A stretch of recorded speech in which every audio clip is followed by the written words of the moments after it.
So the Packers are able to pull off the victory against the Los Angeles Rams, winning 24-19. And it came down to the wire. Last week, the Packers had a close game, couldn't pull it off, lose by 2 to the Minnesota Vikings. This week, the Packers are actually able to pull it off. It was pretty close there near the end. The Rams have the ball on the final drive, and my question was, when the Rams got the ball, is can this Jeff Hafley defense, this Packers defense, do enough to win this game? If they get a stop and, the Rams don't score, the Packers win the game.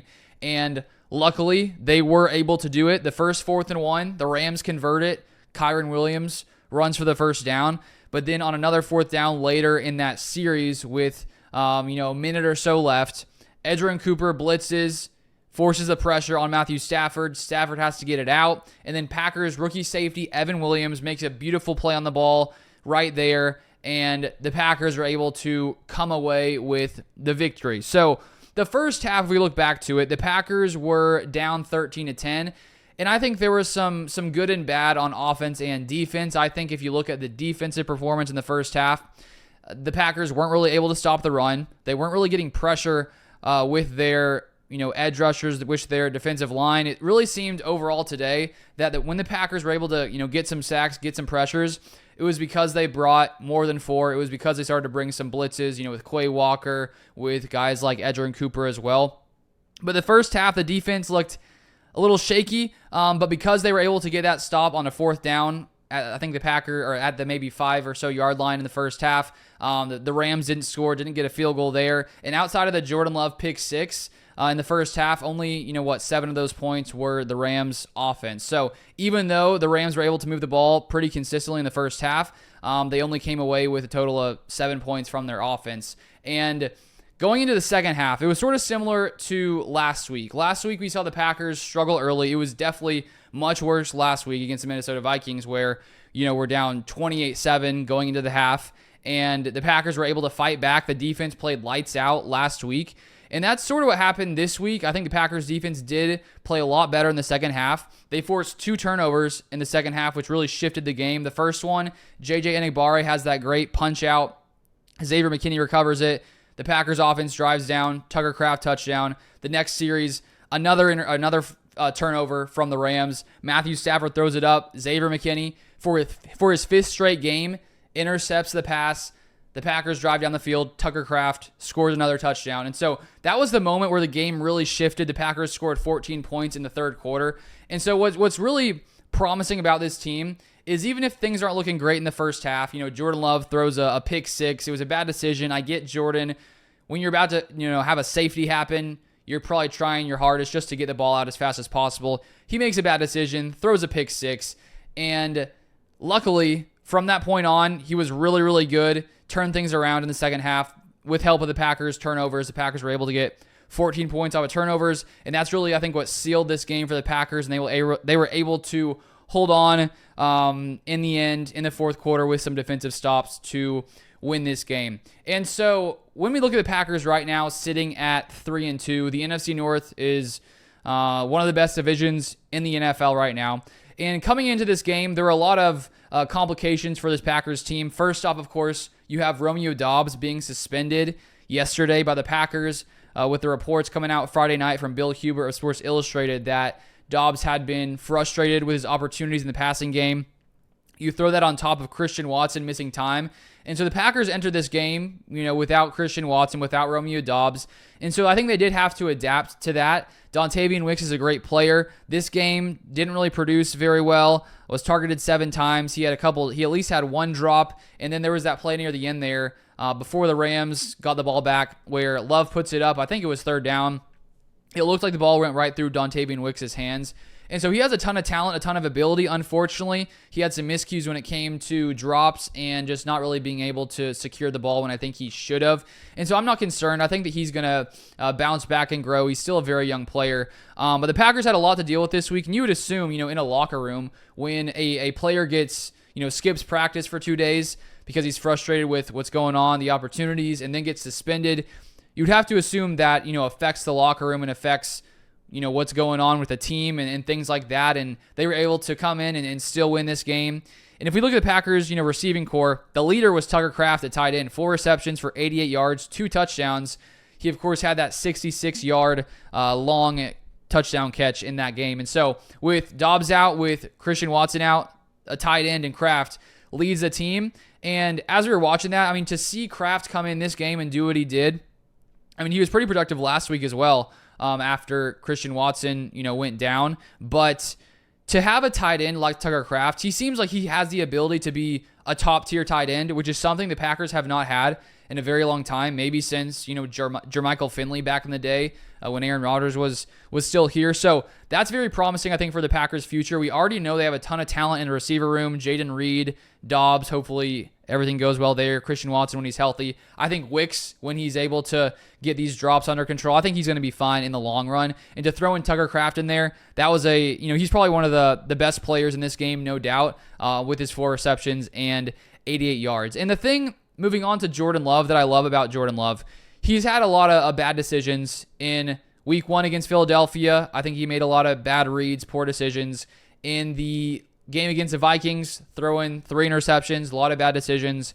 And in the first half, when he throws that pick 6, you're like, oh man, like he's pretty turnover prone. We saw him last year to end the season. He goes on that crazy stretch, the final, 8 or 9 weeks, about 18 touchdowns, 1 interception. You think, okay, maybe he actually can protect the ball like Aaron Rodgers. And so far to start this year, that has not been the case for Jordan Love. And I said after last week that it didn't concern me that much. I thought with him coming back from his MCL sprain that over time he would be able to clean things up. And to see that pick 6, you're like, oh gosh, is this gonna become a common theme with Jordan Love where he has this insane, high-end ability and he can push the ball down the field, but is he gonna, consistently have problems with turnovers, which that may be the case so far this season, 6 touchdowns to 4 interceptions.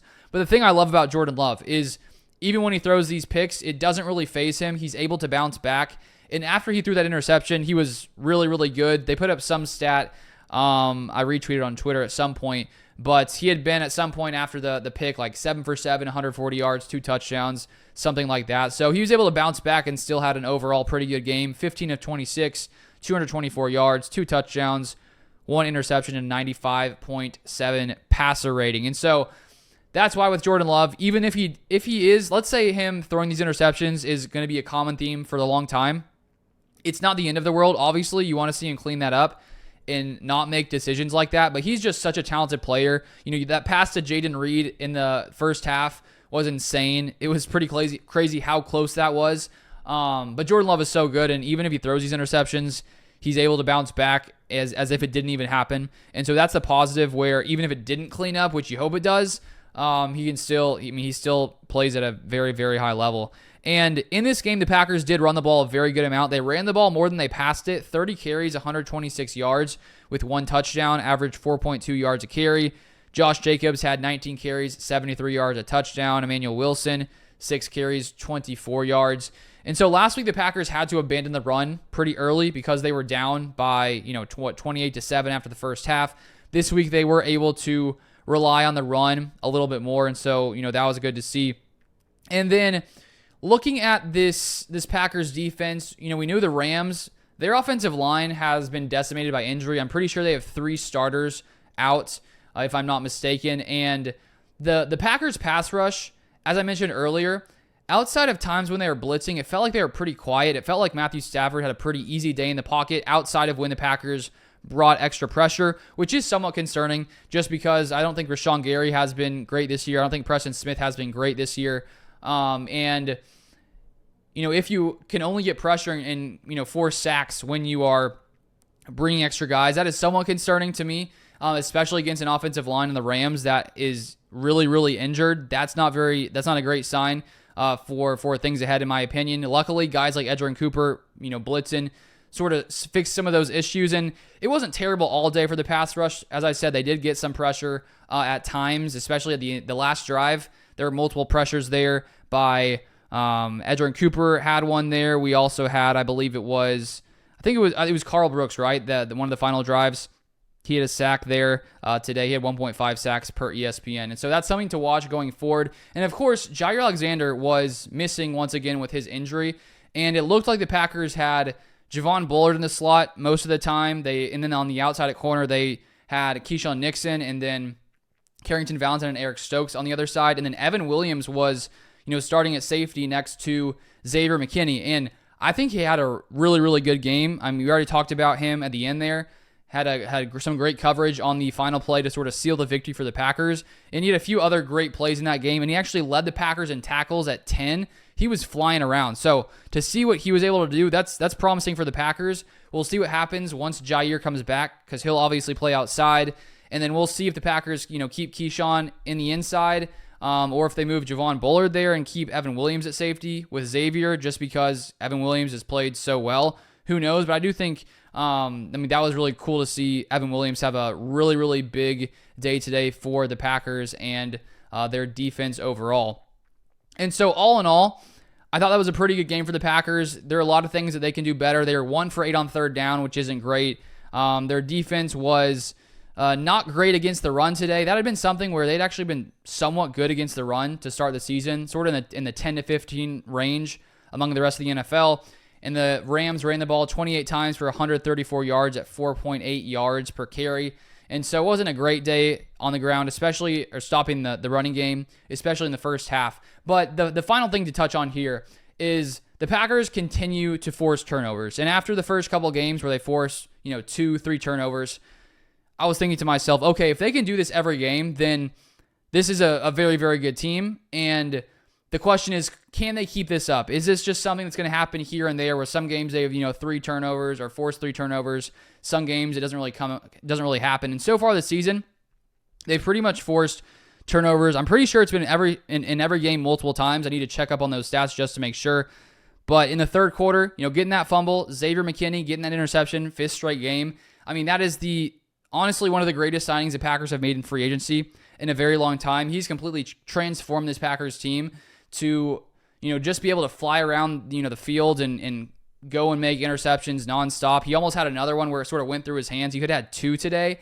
And so if the Packers keep forcing this many turnovers, it really cleans, sort of helps cover any turnovers the Packers have on offense. Like Jordan Love threw a pick 6, and it didn't really matter in the end because the Packers got 2 turnovers themselves. And so they won the turnover battle. And if that keeps happening as the season goes by, which I would expect it to, considering now we're 5 weeks in and it's sort of like, okay, you can see the pattern happening. It's not just sort of one-off things. They're clearly very focused on forcing turnovers. That is something that can really carry this team and I think cover some of the issues they may have with the pass rush, with the run defense at times. When you're able to force turnovers nonstop, it makes things way easier for you because teams that win the turnover battle typically win games. And so that's something that is a great difference from last year with Joe Barry's defense, where the Packers barely ever forced turnovers.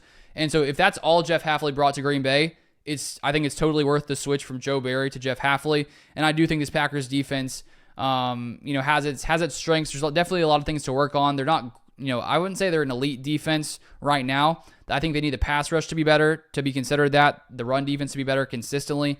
But it is promising to see all those turnovers. But those are my thoughts for today.